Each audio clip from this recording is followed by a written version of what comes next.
feel that when you became safe from the drop and the pressure was off from looking over your shoulder, that you did enough to turn Everton into the kind of club that those fans wanted? Because one of the criticisms was Sam doesn't understand Everton. He doesn't get the fans. Listen. I mean, I've been playing against Everton, and I've got Peter Reid, Paul Bracewell, Mick Wall, Steve McMahon, who all played for Everton, who all told me what it's like, all told me how it needed to be, right? The perception is, this is the bottom line, the perception is it's me. So I never play good football, no matter where I go. So even if I do, I don't. Why is that?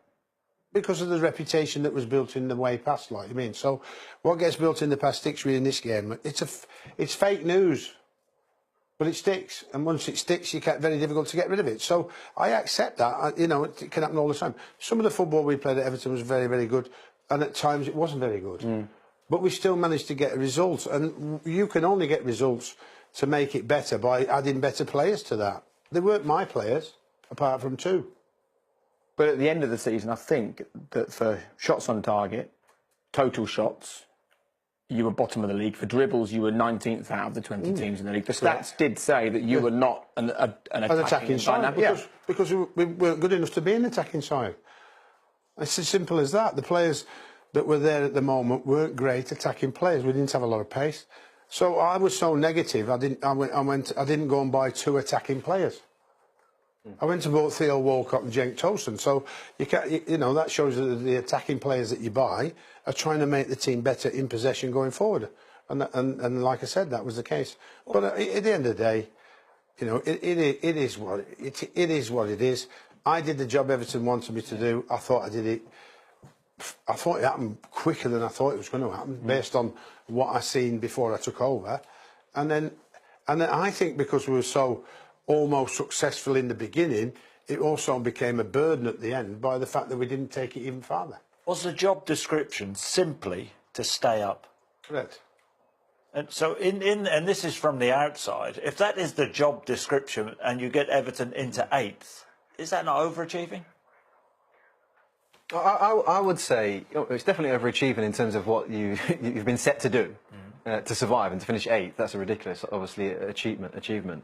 I think Everton fans' argument maybe against that is they feel over the years they've had a certain style of play, and they obviously felt like it was a style of play that they couldn't relate to. So when you obviously have got a job to do, that style of play that they say, not me, what they say is an Everton way, goes out the window. I beg to differ, it wasn't that style of play, because I think it was social media papers that promoted that style of play that actually thought they were playing like that.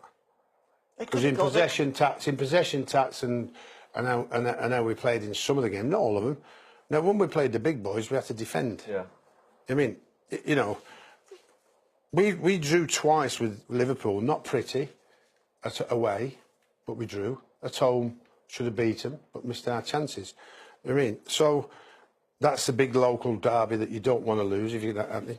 But at the end of the day, I really don't have to defend myself. It is what it is, and you move on. So the next guy takes over, add to the team, get Everton better, as long as they buy better players.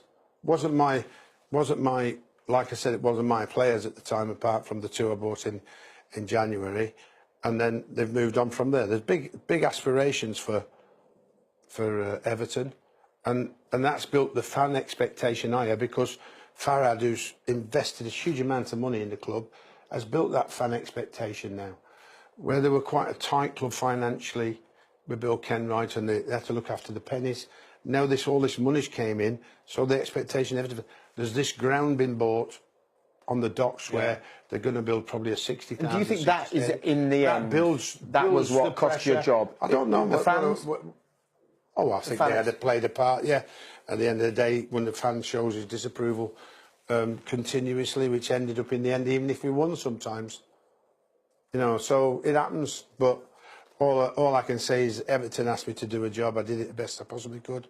If they didn't think it was good enough, I move on fine. Good luck to them. Very good. Right, we're going to take a quick break. When we come back, we're going to talk Wayne Rooney. We're going to talk about England. Loads more still to come on Premier League tonight. See you shortly.